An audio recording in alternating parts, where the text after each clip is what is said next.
Je suis résident en Italie. Je suis venu parce que je suis invité des organisateurs de Diaspora Awards ce soir. C'est un grand plaisir pour nous.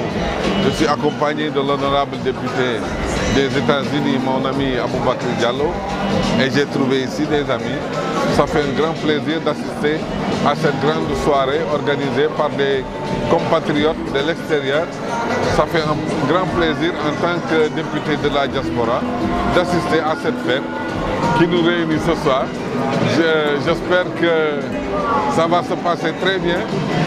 C'est encore un plus pour la diaspora d'avoir des compatriotes qui sont en mesure d'organiser une fête de ce genre. C'est une première, je crois. Donc toute la journée, on n'a pas assisté aux travaux parce que nous étions en plénière à l'Assemblée nationale. Et la diaspora, vous savez, peut intervenir sur plusieurs domaines, parce que nous avons des points. Quand on parle de la diaspora, on parle de transversalité. La diaspora est partout dans tous les domaines. Il suffit juste l'agriculture, le business. Tout ça, c'est pour encourager notre retour. Je crois que nous, ce qui nous intéresse en tant que parlementaires, c'est de défendre la cause de la diaspora au niveau des institutions, transmettre le message, défendre notre position, parce que, comme vous le savez, l'heure maintenant est pour le retour en Afrique. Donc il n'est plus question de penser à rester en Europe. C'est pour cela que nous encourageons des initiatives pareilles, parce que c'est le moment de faire savoir aux Européens, aux Américains, à la diaspora, que l'heure est en Afrique, qu'il faut venir investir en Afrique, se mêler dans les affaires et initier comme on le dit, créer des entreprises, oser revenir au pays, engager, parce qu'il faut quand même qu'on dépasse une autre étape de l'immigration.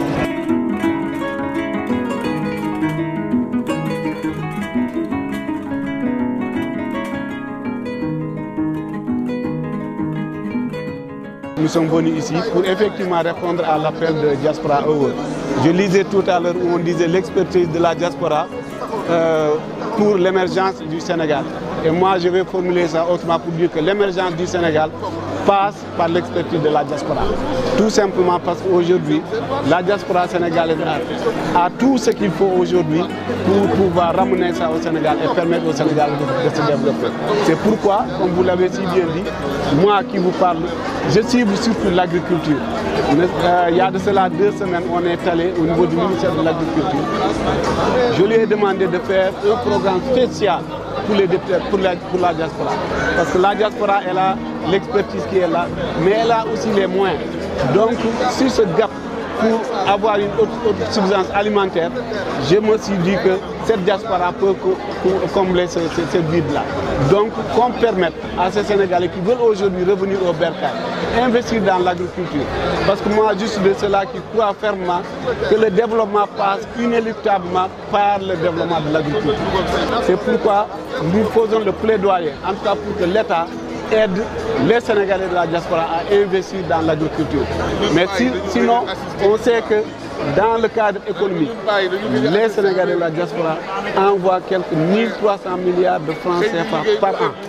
Ce n'est pas négligeable. Donc qu'est-ce que cela veut dire? Cela veut dire simplement aujourd'hui que la diaspora doit pouvoir jouer un rôle important dans le développement du Sénégal.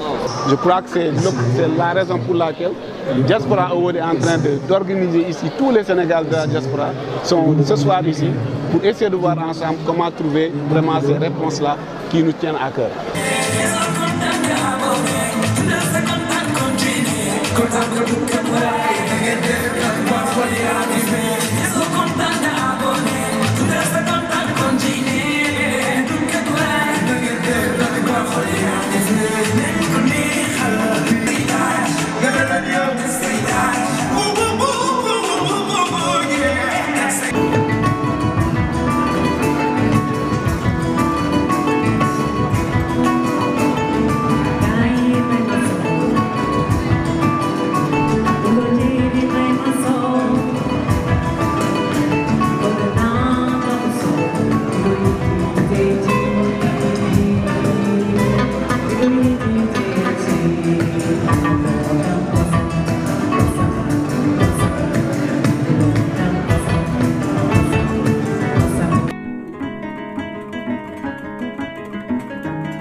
m'ont accompagné.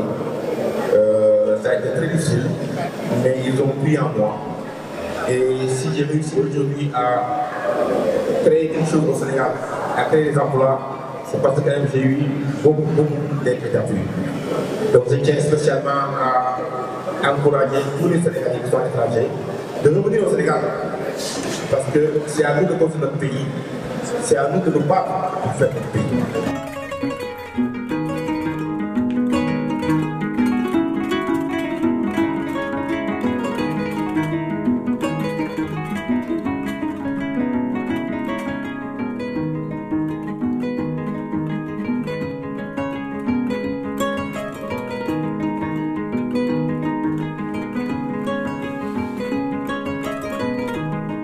Vraiment, je suis très contente. Je suis fière de mon mari. Franchement, je dirais que les deux chances méritent le, parce qu'il a travaillé dur et il travaille dur pour le Sénégal. Donc, il a formé énormément de cadres aujourd'hui au Sénégal. Donc, je pense que deux chances mérite-le. Il le mérite et je suis vraiment très fière de lui. Je suis très contente. Oui, investir dans le lourd, je le disais tantôt ce matin, parce que les canaux classiques d'investissement ont montré leurs limites. Donc investir dans le lourd, dans des usines, dans la manufacture, pour pouvoir décoller. C'est ce dont nous avons besoin et dans la diaspora, tout est là. Là, le capital humain est là, la compétence est là, les moyens sont là. Donc il faut un réseautage entre membres de la diaspora, le secteur public, le secteur privé.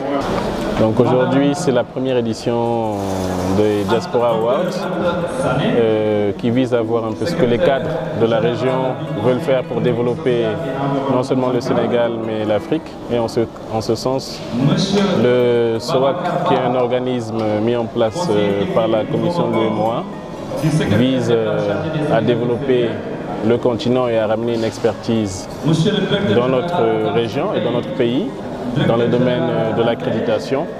Et c'est pour ça que nous avons répondu positivement à cet appel.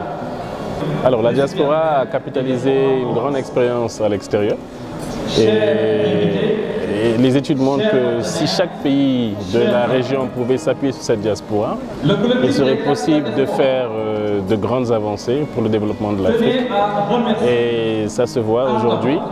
Par exemple, dans l'organisme que je dirige, nous sommes en train de ramener l'expertise occupée par l'international au niveau de la région. Et donc pour nous, la diaspora a son rôle à jouer dans le développement de nos États.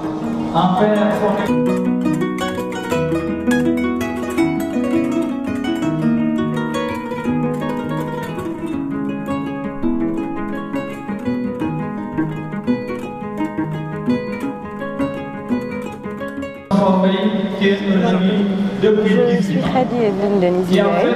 Je suis la directrice du secteur privé à la commission de l'UEMOA. J'ai été l'association des cadres de la diaspora du Sénégal m'a fait l'honneur de me décerner aujourd'hui un diplôme d'honneur distingué. Donc en tant que sénégalaise de la diaspora. Je suis donc directrice du secteur privé de l'UEMOA, comme je l'ai indiqué, et il est très important donc, pour l'UEMOA de pouvoir stimuler le secteur privé qui est le moteur de la croissance. On vise une croissance économique durable et inclusive et il est très important de pouvoir stimuler, développer notre secteur privé, notamment à travers l'amélioration du climat des affaires, la promotion des investissements, le développement des partenariats publics-privés, donc tous les instruments financiers existants, par le biais de l'amélioration des questions de qualité, très importantes, notamment à travers le système ouest-africain d'accréditation, et puis toutes les questions de développement de l'artisanat. On a un artisanat qu'il faut pouvoir promouvoir, et donc toutes ces questions-là sont prises en charge au niveau de l'UEMOA pour permettre l'émergence de notre région, notre sous-région ouest-africaine.